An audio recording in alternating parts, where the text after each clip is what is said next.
আহমদ ইবনে হাম্বল বললেন, আমি শুধু রাতটা থাকতে চাই, আমি তো ফজরেরও মুসল্লি, ফজর নামাজ পড়বো তো এই মসজিদে, আমার থাকতে দাও। দারোয়ান তো দেয় না, কেনা।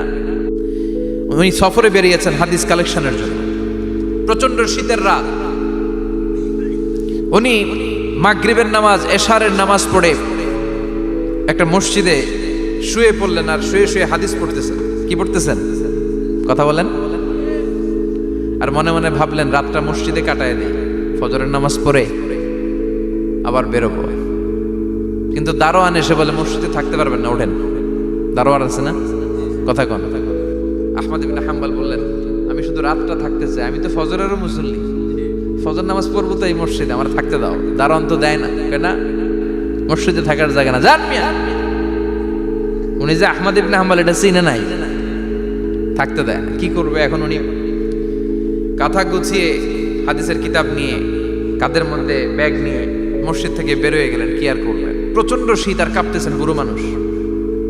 পথিমধ্যে দেখলেন বাজার। বাজার একজন খাব্বাস, শাবুন খাব্বাস, যুবক রুটি বিক্রেতা। সে রুটি বিক্রি করে, চুলার মধ্যে রুটি সেকে। সে যে সালাম দিল, আসসালামু আলাইকুম। যুবক বলে, ওয়ালাইকুম আসসালাম। আহমদ ইবনে হাম্বল বলে, যুবক, আমার যাওয়ার জায়গা নেই, সফরে বেরিয়েছি, খুব শীতে কষ্ট পাচ্ছি, রাতে যদি তোমার এই চুলা থেকে একটু আগুন পোহাই, কোনো সমস্যা? যুবক বলে, না না, সমস্যা না, হালান বা সাহালান, খোর সামনে আসেন আসেন, আপনি আগুন পোহাইলে আমার সমস্যা কি? সুবহানাল্লাহ পড়েন। আল্লাহ শুকরিয়া করে উনি বসলেন আর আগুন পোহাচ্ছেন। আর খেয়াল করলেন, যুবক রুটি বানায় আর পরে আস্তাগফিরুল্লাহ, রুটির দলা বানায় পরে আস্তাগফিরুল্লাহ, খামির বানায় আর পরে আস্তাগফিরুল্লাহ, রুটি নিয়ে উনুনের ভিতরে, চুলার ভিতরে সেকা দেয় আর পরে আস্তাগফিরুল্লাহ। দোকানদারের কাছে কেউ আসলেই সে রুটি দেয় আর পরে আস্তাগফিরুল্লাহ। ক্রেতার কাছ থেকে টাকা নিয়ে ক্যাশ বক্সে রাখে আর কি পড়ে? আবার রুটি বানানো শুরু করে আর কি পড়ে? খালি এইটাই পড়তেছে। ইমাম আহমদ ইবনে হাম্বল তো অবাক, কিরে এটা আবার কেমন যুবক, খালি আস্তাগফিরুল্লাহ। উনি প্রশ্ন করলেন, যুবক, ঘটনা কি? আসার পর থেকেই তোমার দেখতেছি তুমি রুটি বানাও, রুটি বিক্রি করো আর পড়ো আস্তাগফিরুল্লাহ, মালাকা ইয়া শাবাব। যুবক বলে, আস্তাগফিরুল্লাহ আমার সবচেয়ে বেশি পছন্দের আমল, আমি সব সময় আঠার মধ্যে ইস্তেগফারের সাথে লেগে থাকি আর সব সময় পড়তে থাকি আস্তাগফিরুল্লাহ, আর এর বদৌলতে আল্লাহ আমারে মুস্তাজাবুদ দাওয়া বানিয়ে দিয়েছে। আহমদ ইবনে হাম্বল তো অবাক, আনতা মুস্তাজাবুদ দাওয়া? তুমি মুস্তাজাবুদ দাওয়া, রুটিওয়ালা? আমি এত বছর হাদিস পড়াই, আমিও তো মুস্তাজাবুদ দাওয়া না, আর তুমি রুটি বেচো বাজারে, তুমি মুস্তাজাবুদ দাওয়া? তুমি দোয়া করলে সব কবুল হয়ে যায়? যুবক বলে, না, আনা মুস্তাজাবুদ দাওয়া, আমি আমার জীবনে যত দোয়া করেছি কবুল করে নিয়েছে কে? সব দোয়া কবুল করে নিয়েছে আল্লাহ, একটা দোয়া ছাড়া। কয়টা? আহমদ ইবনে হাম্বলের কৌতূহল, কিউরিসিটি আরো বেড়ে গেল। কি? সব দোয়া কবুল হয়েছে, একটা দোয়া ছাড়া। মাযালিকা দুআ ইয়া শাব, কি সেই দোয়া? যুবক এবার বলতে শুরু করলো, আমার জীবনে যে দোয়াটা আল্লাহ কবুল করে নাই সেটা হচ্ছে, আমি আল্লাহর কাছে অনেক চেয়েছি, অনেক দোয়া করেছি যে আল্লাহ, শুনেছি এই জামানার সবচেয়ে বড় মুহাদ্দিস, তার নাম নাকি ইমাম আহমদ ইবনে হাম্বল। আল্লাহ, তোমার কাছে আমার চাওয়া, আমি যেন এই ইমাম আহমদ ইবনে হাম্বলরে দেখে মরতে পারি, আমি যেন ইমাম আহমদ ইবনে হাম্বলের হাতে হাত রেখে মুসাফা করতে পারি আর তার কপালে একটা চুমু এঁকে দিতে পারি। আহমদ ইবনে হাম্বল আবেগপ্রবণ হয়ে গেলেন, চোখের পানি ছেড়ে দিলেন, বললেন, যুবক, তোমার এই দোয়াটাও কবুল হয়ে গিয়েছে। আহমদ ইবনে হাম্বলের দেখা সাক্ষাৎ পাওয়ার জন্য আহমদ ইবনে হাম্বলের বাড়িতে তোমার যাওয়ার দরকার নাই, আহমদ ইবনে হাম্বল তোমার দরবারে ছুটে এসেছে। আনা আহমদ ইবনে হাম্বল মুহাদ্দিসুদ দাহর, আমি নিজেই আহমদ ইবনে হাম্বল। যুবক চোখের পানি ছেড়ে দেয়, আহমদ ইবনে হাম্বল চোখের পানি ছেড়ে দেয়। যুবক চিৎকার মেরে ইমাম আহমদ ইবনে হাম্বলকে জড়িয়ে ধরে, হাতে হাত রেখে মুসাফা করে, কপালের মধ্যে চুমু খায় আর আল্লাহর শুকরিয়া করে বলে, ও ইমাম, আসলে এই দোয়াটাও আল্লাহ আজকে কবুল করে নিল। বিশ্বাস হয়? সবসময় ইস্তেগফার করলে আপনার দোয়াগুলোর এইভাবে কবুল করে নিবে কে? এই পাঁচটা জিনিস পাবেন সবসময় যদি ইস্তেগফারের সাথে লেগে থাকেন। রাজি আছেন তো? এজন্য বিশ্বনবী সব সময় নামাজে সালাম ফেরানোর পরে পড়তেন আস্তাগফিরুল্লাহ। কি পড়তেন? 3 বার পড়তেন আস্তাগফিরুল্লাহ, আস্তাগফিরুল্লাহ, আস্তাগফিরুল্লাহ। পড়তে রাজি আছেন? ইস্তেগফারের অনেকগুলো আলফাজ আছে, সবচেয়ে ছোট ইস্তেগফার হচ্ছে এটা, আস্তাগফিরুল্লাহ, আস্তাগফিরুল্লাহ। আরো আছে আস্তাগফিরুল্লাহ আল্লাযী লা ইলাহা ইল্লা হুয়াল হাইয়ুল কাইয়্যুম ওয়া আতুবু ইলাইহি। বিষ্ণু বলেন এই ইস্তেগফারটা যদি কেউ পড়ে, আত-তাওয়াল্লি মিন ইয়াউমিজ যাহাফ, যুদ্ধের ময়দান থেকে পালিয়ে আসা কবিরা গুনাহ। কি গুনাহ? কাফেরদের সাথে যুদ্ধ, আমি তাগড়া যুবক, তলোয়ার নিয়ে নেমেছি, আমার দেহের এক ফোঁটা রক্ত থাকা পর্যন্ত আমি যুদ্ধ চালিয়ে যাব, আমি ফিরে আসতে পারবো না, আইনটা কার? ফিরে আসলে কবিরা গুনাহ। বিশ্বনবী বলেন যুদ্ধের ময়দান থেকে ফিরে এসেছে এরকম কবিরা গুনাহ অবলম্বনকারীও যদি আস্তাগফিরুল্লাহ আল্লাযী লা ইলাহা ইল্লা হুয়াল হাইয়ুল কাইয়্যুম ওয়া আতুবু ইলাইহি পড়ে, ওই কবিরা গুনাহকারীকেও ক্ষমা করে দিবে কে? পড়তে রাজি আছেন তো? আবার সাইয়েদনা আবু বকর বললেন, ইয়া রাসূলুল্লাহ আল্লিমনি দুআআন আদউ বিহি ফি সালাতি, এমন দোয়া আপনি আমারে শিক্ষা দেন যে এই দোয়াটা আমি নামাজে পড়তে পারি। বিশ্বনবী বললেন, পড়ো আল্লাহুম্মা ইন্নী যালামতু নাফসি যুলমান কাসীরান ওয়া লা ইয়াগফিরুয যুনুবা ইল্লা আনতা ফাগফিরলি মাগফিরাতাম মিন ইনদিক ইন্নাকা আনতাল গফুরুর রহিম। সুবহানাল্লাহ পড়ে। এটাও ইস্তেগফার। আমরা এটার বলি দোয়া মাসুরা, সালাম ফেরানোর আগে পড়ি না? যেখানেই ক্ষমা চাওয়ার কথা আছে ওইটারই কি বলে?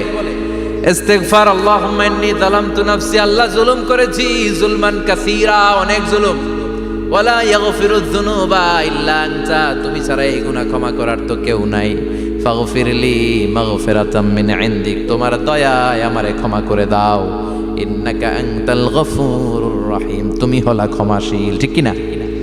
এটাও ইস্তেগফার, এটাও পড়বে। আর এই সব ইস্তেগফারের শ্রেষ্ঠ ইস্তেগফারের নাম সাইয়্যিদুল ইস্তেগফার। যত ইস্তেগফার হতে পারে এর মধ্যে সবচেয়ে শ্রেষ্ঠতম ইস্তেগফার নাম কি? কথা কন। বুখারীর বর্ণনা, শাদ্দাদ ইবনে আউস রাদিয়াল্লাহু তাআলা আনহু বর্ণনা করেন, এই সাইয়্যিদুল ইস্তেগফার দিনের বেলা যে পড়বে ওই দিনে মারা গেলে সে জান্নাতি।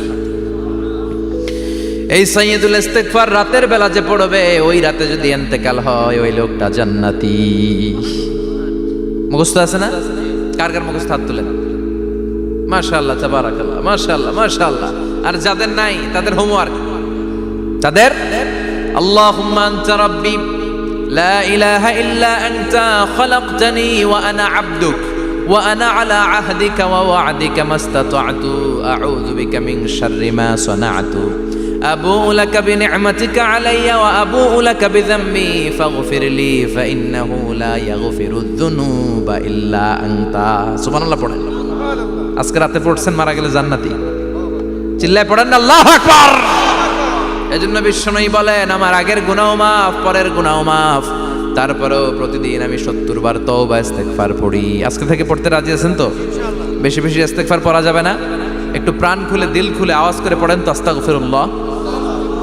আর জোরে পড়েন আস্তাগফিরুল্লাহ। আবার সবাই পড়েন আস্তাগফিরুল্লাহ। সব সময় তওবা ইস্তেগফার যারা পড়ে তাদেরকে পছন্দ করে কে? সব সময় জিকির করে করে জিহ্বাটারে যারা ভিজিয়ে রাখে তাদেরকেও পছন্দ করে কে? আল্লাহ বলেন ওয়াজকুর রাব্বাকা ফি নাফসিকা তাদাররুআন ওয়া খীফাতান ওয়া দুনাল জাহরি মিনাল কওলি বিল গুদুবি ওয়াল আসাল ওয়া লা তাকুম মিনাল গাফিলিন। সুবহানাল্লাহ পড়ে। আল্লাহ বলেন ওয়াজকুর রাব্বাকা ফি নাফসিক, আল্লাহরে মনে মনে ডাকো, তাদাররুআন ওয়া খীফা, আল্লাহর জিকির করতে আল্লাহ বলেছেন ফি নাফসিক। বুঝতেছেন না অর্থ? ফি নাফসিকা, মনে মনে আল্লাহর জিকিরটা করো। তাদাররুআন ওয়া খীফা, তাদাররুআন মানে বিনয়ের সাথে, with full of humility, submission and humbleness, বিনয়ের সাথে আল্লাহরে ডাকো। ওয়া খীফা, গোপনে গোপনে ডাকো। দুনাল জাহারি মিনাল কওল, চিৎকার চেঁচামেচি করে ডেকো না। কার কথা? আওয়াজ করে জিকির করো না। এই যে আমরা মাহফিলে লা ইলাহা ইল্লাল্লাহ জিকির করে, এটা তালিম। উদ্দেশ্য কি? তালিমের জন্য আওয়াজ করে জিকির জায়েজ আছে, কিন্তু ব্যক্তিগত জিকিরের যে ইবাদতটা এটা আস্তে আস্তে হইতে হবে, এটা ভদ্রভাবে হতে হবে, চিল্লাচিল্লি করে নয়। আবার তালিমের জিকির ওইটাও ভদ্রভাবে। ইন্নাল্লাহা জামিল ইউহিব্বুল জামাল, আমার আল্লাহ সুন্দর, আমার আল্লাহর জিকিরের মধ্যেও সৌন্দর্য আছে না নাই? কিন্তু এদেশে জিকিরের ভেতরে লাফালাফি আছে না নাই? বেশি না কম? কি বসেন বসেন, হ্যাঁ বসে যান তো, অনেক ধরনের আছে জিকির। হ্যাঁ বসেন বসেন, বসে যান। হ্যাঁ হাইবার আলী, এটা কি আবার জালালি? তো এই যে ইন্নাল্লাহ জামিল ইউহিব্বুল জামাল, আমার আল্লাহ সুন্দর, আমার আল্লাহর জিকিরের মধ্যেও সৌন্দর্য আছে না নাই? তালিমের উদ্দেশ্যে সবাই মিলে জিকির করা যায়, কিন্তু চিল্লাফাল্লা করা যাবে না, লাফালাফি করা যাবে না, মাথা ডানে বায়ে ঝোলানো যাবে না, ঠিক কি না? কিন্তু লাফালাফির জিকির আছে না নাই? লাফাইতে লাফাইতে, হ্যাঁ, গাছের আগায় বাঁশের আগায়। আবার যিনি জিকির পরিচালনা করে ওনার কান্দে যায় ওঠে, আছে না নাই? বিশ্বনবী সাহাবীদের নিয়ে জিকির করছেন, সাহাবারা লাফাতে লাফাতে খেজুর গাছের আগায়, হাদিসে আছে না এটা? বিশ্বনবী সাহাবাদেরকে নিয়ে জিকির করছেন, লাফাতে লাফাতে আবু বকর বিশ্বনবীর কান্দের উপরে, আছে হাদিসে আছে। এটা জিকির নয়। কি সুন্দর দেখেন, ইসলাম বোঝা কত সহজ। ওয়াজকুর রাব্বাকা ফি নাফসিকা তাদাররুআ ওয়া খাইফা, গোপনে জিকির করো, ভদ্রতার সাথে বিনয়ের সাথে জিকির করো। ওয়ালা তাকুম মিনাল গাফিলিন দুনাল জাহারি মিনাল কওল, চিৎকার চেঁচামেচি করে জিকির করো না। যারা চিকফাল দিয়ে হই হই হই হই করে, আছে না? হই হই হই হই হই হইয়ের ভিতরে আল্লাহর নাম আছে, হ্যাঁ? এই যে হুই হাই হুই হাই, এই স্টাইলের যে জিকির, এটার ভিতরে আমার আল্লাহর নাম আছে? আল্লাহর নাম যদি না থাকে ওইটা জিকির হবে? কথা বলেন। বিষ্ণু বললেন, খবরদার, চিৎকার চেঁচামেচি করে লাফালাফি করে যারা জিকির করে এরা মনে করে আল্লাহ কানে শোনে না। কথা বলেন। আপনি গোপনেও আল্লাহর ডাকলে আপনার ডাকে সাড়া দিবে কে? এজন্য রাব্বুল আলামিন বলেন, ফাযকুরুনি আযকুরকুম ওয়াশকুরুলি ওয়ালা তাকফুরুন। বান্দা আমার জিকির তোমরা করো, আমিও তোমাদের জিকির করব, ঠিক কি না? আমরা যদি আল্লাহর জিকির করি আমাদের জিকির করে কে? সুবহানাল্লাহ কইবেন না? আমরা আল্লাহর জিকির করে, আল্লাহ নাকি আমাদের জিকির করে, জানো তো না কথা এটা? আবার হাদিসে কুদসিতে আল্লাহ বলেন, ফাইন যাকারানি ফি নাফসি যাকারতুহু ফি নাফসি। আমার বান্দা যদি একা একা আমার জিকির করে, আমি আমার বান্দারে একা একা স্মরণ করি। ওয়া ইন যাকারানি ফি মালাইন যাকারতুহু ফি মালাইন খায়রিম মিনহু। এরকম মহা সম্মেলন করে যদি কেউ আমি আল্লাহর জিকির করে, আমি এর চেয়েও বড় মহা সম্মেলন ফেরেশতাদেরকে নিয়ে করে আমার বান্দারে স্মরণ করি। ওয়া ইন তাকাররাবা ইলাইয়া শিবরান তাকাররাবতু ইলাইহি যিরাআন। আমার বান্দা যদি আমার দিকে এক বিঘত আসতে চায়, আমি আমার বান্দার দিকে এক হাত এগিয়ে যাই।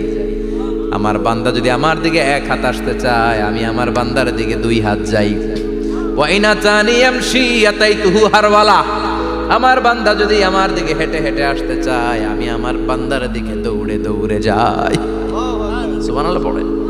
এজন্য বিশ্বনবী বলেন, লা ইয়াজালু লিসানুকা রাতবাম মিন যিকরিল্লাহ। আল্লাহর জিকির দিয়ে জিহ্বাটারে ভিজিয়ে রাখবা। কার কথা? চিল্লায় বলেন, কার কথা? সবসময় আল্লাহর জিকির করতে রাজি আছেন তো? সবচেয়ে শ্রেষ্ঠ জিকির বিশ্বনবী বললেন, আফদালু যিকরি লা ইলাহা লা ইলাহা লা ইলাহা ইল্লাল্লাহু মুহাম্মাদুর রাসূলুল্লাহ সাল্লাল্লাহু। সবচাইতে শ্রেষ্ঠ জিকির লা ইলাহা, এর চেয়ে শ্রেষ্ঠ জিকির আছে? কথা বলেন।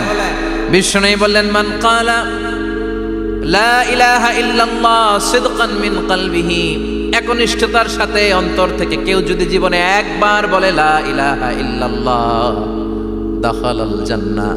তার যদি পাপ থাকে, অন্যায় থাকে, ওই পাপ আর অন্যায়ের শাস্তিগুলার পরে কোনো না কোনো দিন আমার ওই বান্দা জান্নাতে ঢুকবে। একবার যদি খালিসান মিন কলবিহি সে পড়ে লা ইলাহা ইল্লাল্লাহ, তার জন্য জান্নাতকে অবধারিত করে দিয়েছে কে? আবার এটার নাম আল্লাহ দিয়েছে কালিমায়ে। কথা বলেন। দরাবাল্লাহু মাসালান কালিমাতান তাইয়িবাতান কাশাজারাতিন তাইয়িবাতিন আসলুহা সাবিতুন ওয়া ফারউহা ফিস সামা। সুবহানাল্লাহ। পবিত্র বাণী এটা কালিমায়ে তাইয়িবা। আবু সাঈদ আল খুদরি থেকে বর্ণিত, মুস্তাদরাকে হাকিম আর সহিহ ইবনে হিব্বানে এসেছে। বিশ্বনবী বলেন, মুসা আলাইহিস সালাম আল্লাহর একবার প্রশ্ন করলেন, ইয়া রাব আল্লিমনি দুআআন আদউ বিহি। আপনি আমার এমন একটা জিকির শিক্ষা দেন যেই জিকির দিয়ে আমি শুধু আপনার জিকির করব, কেউ এই জিকির করতে পারবে না। এই জিকির জানবো শুধু আমি, আর জানবেন। কথা কোন? প্রশ্ন করছে কে? হ্যাঁ, কাকে করেছে? আল্লাহ এমন একটা জিকির শিখান যেই জিকির কেউ জানে না, আমি জানবো। আর ওই জিকির দিয়ে প্রাণ ভরে আপনারে ডাকবো। আল্লাহ বললেন মুসা পড়ো লা ইলাহা ইল্লাল্লাহু মুহাম্মাদুর রাসূলুল্লাহ। মুসা আলাইহিস সালাম বললেন আল্লাহ চাইলাম কি, কইলেন কি? লা ইলাহা তো জাতীয় জিকির, এটা তো আন্তর্জাতিক জিকির, এটা জানে না এমন কেউ নাই, এমনকি হিন্দু ভাইরাও জানে। কথা কন আল্লাহ, আমি তো চাইছিলাম এক্সক্লুসিভ, আমার জন্য স্পেশাল, এর চেয়ে সুন্দর আর কেউ জানবে না। এত সুন্দর একটা জিকির আপনি দিবেন, এটা আমি ডাকবো আপনারে আর আপনি শুনবেন। আল্লাহ বললেন মুসা এর চেয়ে দামি আমার কাছে না। লাউ তাদউ লা ইলাহা ইল্লাল্লাহ ফি কাফা, লা ইলাহা রে যদি মুসা এক পাল্লায় রেখে দাও, ওয়াস সামাওয়াতু সাবউ ওয়াল আরদিন, সাত আকাশ সাত জমিন যদি আরেক পাল্লায় রেখে দাও, লা ইলাহা এক পাল্লায়, সাত আকাশ সাত জমিন আরেক পাল্লায় ওজন যদি দাও, লা রাজাহাত কাফাতু লা ইলাহা ইল্লাল্লাহ, মুসা দেখবা মুহূর্তের মধ্যে লা ইলাহা ইল্লাল্লাহর পাল্লা ভারী হয়ে গেছে। সাত আকাশ সাত জমিন এক পাল্লায়, শুধু লা ইলাহা ইল্লাল্লাহ আরেক পাল্লায়, মুহূর্তে লা ইলাহার পাল্লাটারে ভারী করে দিবে কে? এটা বিপ্লবী বাণী। আমরা এটার ভিক্ষার মধ্যে লাগাইছি। এখন ভিক্ষা করার সময় লা ইলাহা আছে না নাই? একটা টাকা দিয়া যান আমি গরিব ইনসান, আরো সমান, একটা টাকা দিয়া যান আমি গরিব ইনসান, আছে না নাই? জুমার নামাজের সময় ভিক্ষা করে একটা টাকা দিয়া যান আর লা ইলাহার জিকির লগে, আছে না নাই? এটা আমরা ভিক্ষার জিকির বানাইছি, এটা তো বিপ্লবী বাণী। এই বাণীর পক্ষে যারা, তারা ন্যায় আর সত্যের পক্ষে চিল্লায় বলেন ঠিক কিনা? এই বাণীতে যারা বিশ্বাস করে তারা এক আল্লাহর সামনে মাথা নত করে দেয়। গোটা পৃথিবীর কোন শক্তির সামনে ওই মাথা নত হয় না, ঠিক কিনা? এই লা ইলাহা যারা আমরা মানি, আল্লাহ ছাড়া কারো সামনে মাথা নত করব? কোন শক্তি আমাদের মাথা নত করাতে পারে? এই কালেমার আন্দোলন যারা করে তারা আল্লাহ ছাড়া পৃথিবীর কাউরে ভয় পায় না। আর তারা চায় কালেমার পতাকা পৃথিবীর মধ্যে যেন পথ করে উড়ে, ঠিক কিনা? বাংলার জমিনে কালেমার পতাকা উড়ুক, আমরা চাই কি চাই না? কোনো একদিন এ দেশের আকাশে কালিমার পতাকা উড়বে, সেদিন সবাই খোদাই বিধান পে দুঃখ বেদনা ভুলবে। কোনো একদিন এ দেশের আকাশে কালিমার পতাকা উড়বে, সেদিন সবাই খোদাই বিধান পে দুঃখ বেদনা ভুলবে। চিৎকার করে বলেন ঠিক কিনা? এই কালেমার সমাজ যদি হয়, ওই সমাজে কেউ লাঞ্ছিত হবে না, ওই সমাজে কোনো নারী নিগৃহীতা হবে না, ওই সমাজের কোনো কাজের মেয়েরা ধর্ষিত হবে না, ওই সমাজে দুর্নীতি থাকবে না, ঘুষ থাকবে না, চাঁদাবাজি থাকবে না, টেন্ডারবাজি থাকবে না। সমাজটারে শান্তি দিয়ে সমৃদ্ধ করে দিবে কে? এজন্য সব সময় জিকির করতে হবে একজনের, চিল্লায় বলেন তিনি কে? শ্রেষ্ঠ জিকির হচ্ছে লা ইলাহা। করতে রাজি আছেন? সব সময় জিকিরটা করতে রাজি আছেন? Every night and every day, every night and every day, never forget to say la ilaha illallah, never forget to say la ilaha illallah. পড়েন, every night and every day, every night and every day, never forget to say la ilaha illallah, never forget to say la ilaha illallah, never forget to say la ilaha illallah. When you're walking down the street, use your time and repeat and say in every heartbeat la ilaha illallah.